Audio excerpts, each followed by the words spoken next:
politie had in onze straat. Want wij zijn moe. Grenzen toe. Protests against mass migration continue in the EU capital. At least 5,500 people took to the streets of Brussels Sunday to denounce the UN migration pact, which the protesters believe would increase the flow of migrants into Europe. Before long, the rally turned violent, and the police unleashed tear gas and water cannons on demonstrators.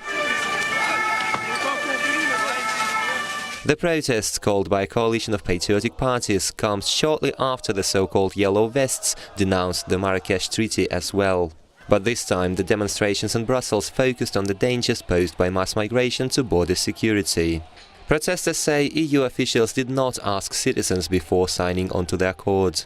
The amount of people gathered here today in Brussels is huge, and these are not the typical protesters. These are young people who for the first time have joined the protest. The UN Migration Compact was signed by 164 countries in Marrakesh, Morocco earlier this year and claims to improve international coordination of mass migration.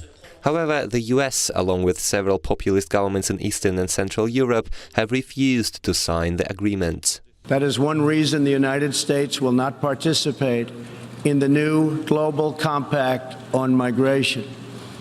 Migration should not be governed by an international body unaccountable to our own citizens. Amid heavy criticism, UN officials have attempted to reassure signatories the accord won't contribute to the ongoing migrant crisis in Europe. En adoptant le pacte de Marrakech, by adopting the Marrakesh Pact, we improve the lives of some 250 million migrants across the world and reconcile the interests of nations with the human rights of migrants. But some European protesters say they are not convinced. The decision to sign the Marrakesh Pact has been taken in an undemocratic way. There is no majority among the people and no majority in the government. So I think that the future of the Belgian government had better listen to what people really want. Demonstrators also expressed solidarity with Yellow Vest protesters, saying mass migration has negatively affected standards of living as well as public safety across Europe. Protesters also denounced what they call the excessive use of force by police. Anti-migrant protests are expected to continue in the coming weeks.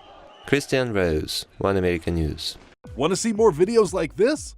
Click on the link below and subscribe to One American News on YouTube, and call your cable provider and kindly